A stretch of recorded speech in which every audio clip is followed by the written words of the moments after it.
Bienvenidos a Fanatic Cars. Yo soy Jimmy y esta es la segunda parte del video de autos mexicanos. En aquel video les platicaba sobre 5 autos mexicanos recientes. Algunos de ellos aún están en el mercado y otros apenas están por salir. Pero en esta ocasión nos vamos a enfocar en autos más antiguos y les voy a hablar sobre marcas mexicanas que intentaron entrar a la industria hace muchos años. Así que sin más, comencemos. Y empecemos con un auto cuya marca tiene un gran legado, el Solana Serie 2. El apellido Solana tiene un gran peso en la historia del automovilismo mexicano. En los años 30, la familia Solana inició fabricando y vendiendo coches para niños, pero pocos años después empezaron a construir autos para adultos. Estos autos eran diseñados por Javier Solana, mientras que la parte mecánica corría a cargo de su hermano José Antonio. En la familia Solana había una gran pasión hacia el automovilismo, y no fue una sorpresa que el hijo de José Antonio decidiera convertirse en piloto. Moisés Solana fue un destacado piloto que participó en las categorías de prototipos, Fórmula 2 e incluso Fórmula 1. De hecho, fue contemporáneo a Pedro y Ricardo Rodríguez, mejor conocidos como los hermanos Rodríguez.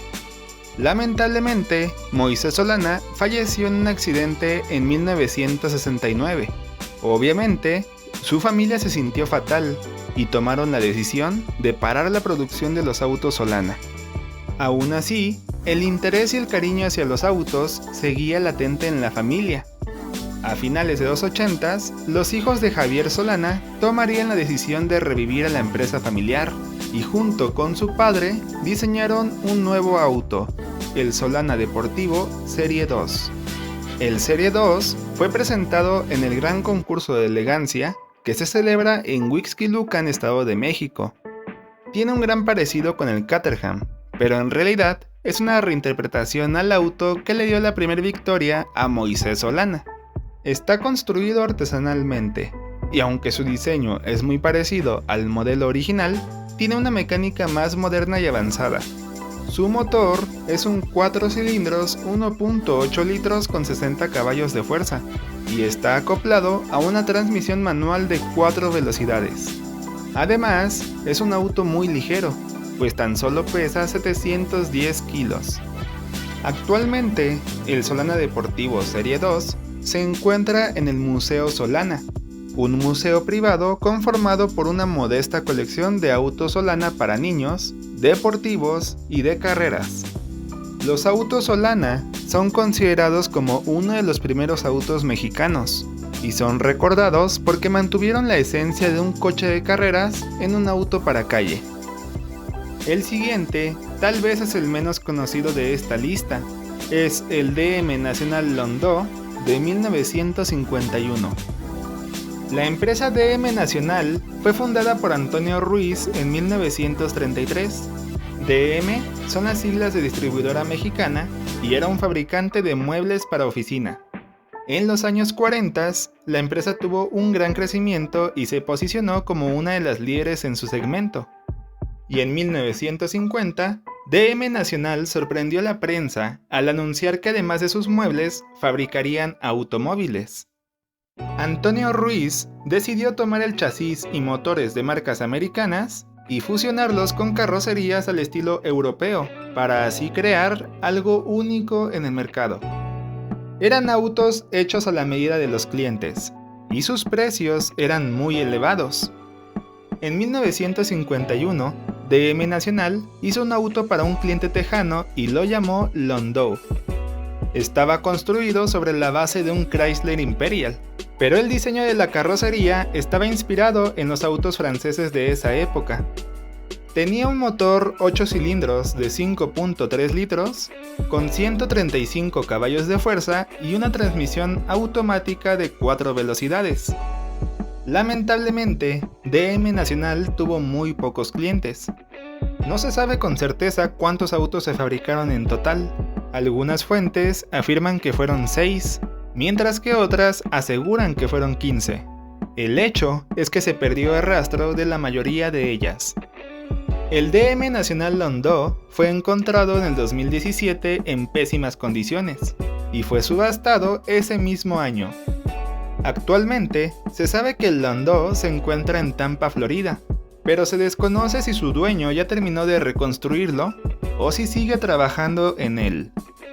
DM Nacional fabricó sus propios autos por un corto periodo a inicios de los años 50. Al final de esa misma década, ensamblaron algunos modelos de Fiat, y en los 60s y 70s maquilaron las bateas de las pickups de Ford y Jeep.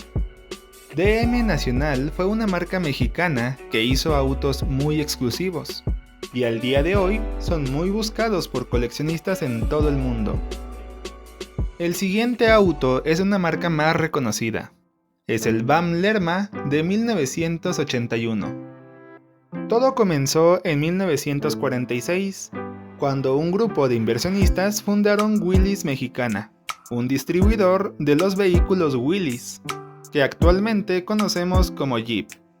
Poco tiempo después, pasaría de ser un distribuidor a un fabricante autorizado de Willys Overland.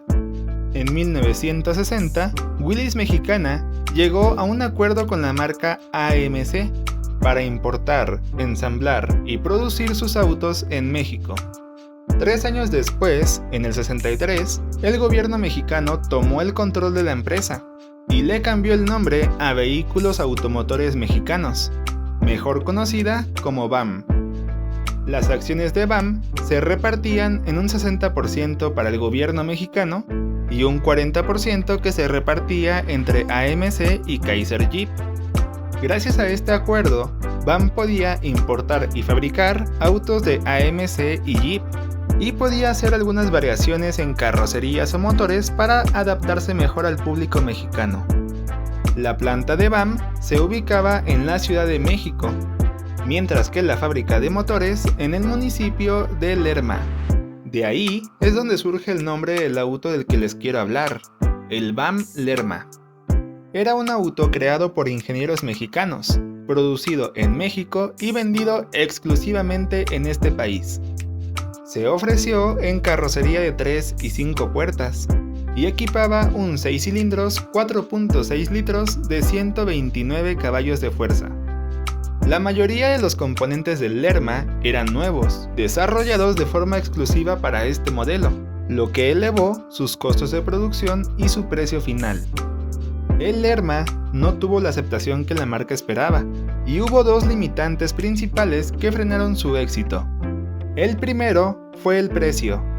Tenía un precio elevado, era el modelo más caro de toda la gama de BAM, lo que reducía el número de clientes que podían comprar uno. El otro problema fue su tipo de carrocería. El Lerma era un auto compacto, y en los 80s la gente se guiaba por el tamaño. Entre más grande era el auto, más caro podía ser. El que un auto chico costara lo mismo o incluso más que un auto grande, provocó que mucha gente no lo tomara en cuenta. Debido a esto, el Lerma muy pronto salió de producción, con alrededor de 2.000 unidades vendidas en total. A inicios de los 80s, la marca AMC fue adquirida por Renault, por lo que sus acciones de BAM pasaron a ser propiedad de la marca francesa. Por otro lado, México pasaba por una fuerte crisis económica, y las ventas de autos bajaron de forma alarmante. En 1982, BAM detuvo su producción, quedando al borde de la quiebra. En el 83, el gobierno mexicano decidió vender sus acciones de BAM a Renault, dejándola a cargo de la compañía. Ese mismo año, BAM reanudó su producción, pero ahora de modelos Renault y Jeep. Como las ventas seguían siendo muy bajas por la crisis financiera, a finales de los 80s, Renault tomó una decisión. Cerró definitivamente las fábricas de BAM, dándole fin a esta marca mexicana. En sus 40 años de historia, BAM demostró que podía producir autos confiables y de calidad, y el Lerma fue un gran salto, pues fue de los pocos autos diseñados y fabricados completamente en México. Ahora les voy a hablar sobre el Dinalpine A110, un deportivo mexicano y francés. Pero antes les tengo que platicar sobre DINA. DINA son las siglas de Diésel Nacional. Fue fundada por el gobierno mexicano en 1951 y tenía su sede en el estado de Hidalgo. Era una empresa que fabricaba camiones y autobuses, y a solo un año de su surgimiento, se alió con Fiat para ensamblar un tractocamión.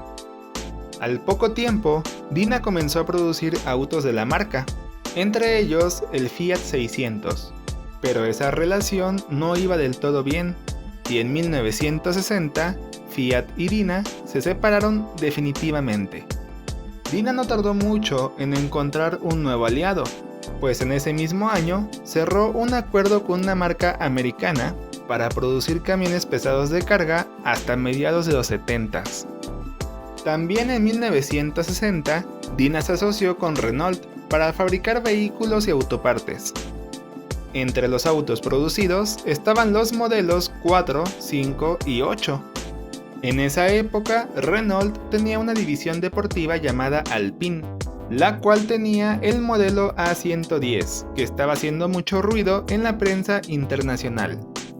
DINA logró cerrar un acuerdo con Renault para producir y vender ese auto en México. Así, en 1965 salía de la planta el primer DINA Alpine. El nombre obviamente es la combinación entre DINA y Alpine, y tuvo pequeños cambios para adaptarse al mercado nacional.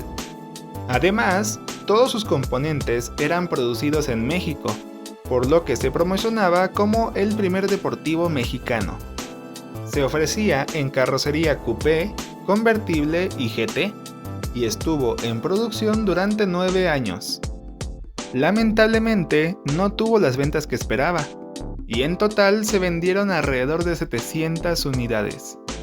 Por otro lado, el negocio de los camiones y autobuses iba muy bien, tanto que en los 70s la marca comenzó a exportar sus vehículos a Latinoamérica. En el 74, DINA volvió a entrar al mercado de los autos, esta vez produciendo sus propias pickups. Eran 3 modelos distintos: la DINA 1000, DINA 3000 y DINA 3200, y como dato curioso, todas usaban motores de BAM. Estas camionetas tampoco tuvieron éxito y salieron de producción en 1983.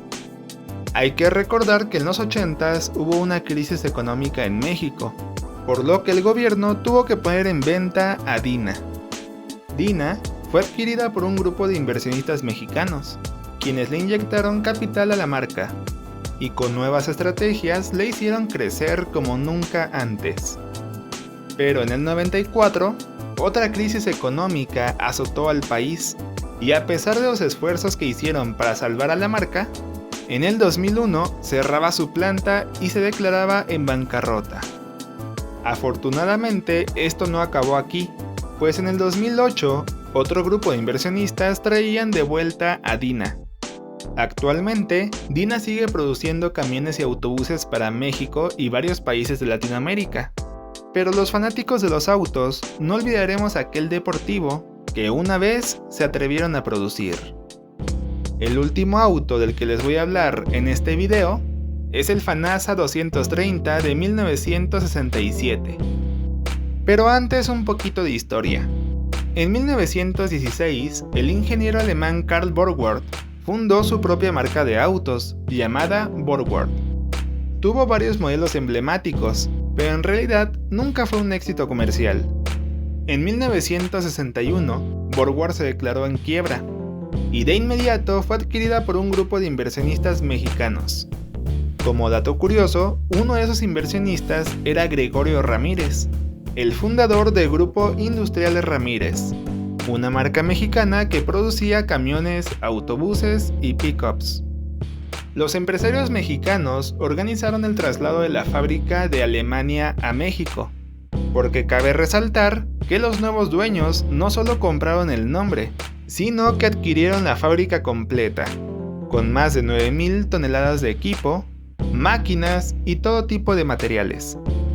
En 1963 comenzó la construcción de la nueva planta, ubicada al norte de México, específicamente en el estado de Nuevo León. Así, En 1967 nacía oficialmente la Fábrica Nacional de Automóviles, mejor conocida como FANASA. FANASA inició su producción con dos modelos, el 230 y el 230 GL. Ambos se basaban en el Borgward P100 y tenían ligeras modificaciones para adaptarse a las calles mexicanas. La diferencia entre el 230 y el 230 GL básicamente era que el GL era la versión de lujo. También había una versión llamada 230 Limousine, que solo se fabricaba sobre pedido. El Limousine alargaba su carrocería 30 centímetros sobre el modelo normal, con el fin de darle más espacio y comodidad a los pasajeros. Esta fue una idea de ingenieros mexicanos, pues en Alemania ningún modelo de Borgward ofreció una versión similar. Los ejecutivos de FANASA planeaban la producción de un nuevo modelo e incluso consideraban exportar sus autos a más países. Pero todo cambió cuando la empresa fue adquirida por el gobierno mexicano en 1969. Las ventas de FANASA comenzaron a caer, en parte por una mala administración, pero también porque sus modelos se iban quedando obsoletos frente a la competencia. En lugar de renovarlos o lanzar nuevos modelos, los nuevos dueños decidieron que ya no era una empresa viable y la declararon en quiebra en 1970. FANASA solo estuvo activa por 3 años y en total se fabricaron poco más de 2.000 unidades. Aunque este no fue un final definitivo, pues en el 2008 el nieto de Carl Borgward, Christian Borgward, adquirió los derechos de la compañía y con la ayuda del grupo chino SAIC, revivió a esta antigua marca. Borgward hizo su regreso oficial con una imagen renovada y presentó un auto enfocado al mercado asiático, que tenía un estilo muy diferente a aquel auto que se producía en México hace más de 50 años. FANASA tuvo una historia muy corta, pero fue un ejemplo de que México también puede producir autos de alta calidad. Los 5 autos que vimos en este video intentaron entrar a la industria cada uno a su manera, pero todos con algo en común: ninguno alcanzó el éxito que buscaba. Algunas de esas marcas todavía son recordadas, pero otras poco a poco están quedando en el olvido. Hay que hablar sobre ellas y que más gente se entere de que desde hace muchos años hubo marcas que intentaron hacerse un lugar en esta competida industria. Espero que les haya gustado este episodio y les agradecería mucho si me apoyan suscribiéndose al canal. Nos vemos en el siguiente video. ¡Hasta pronto!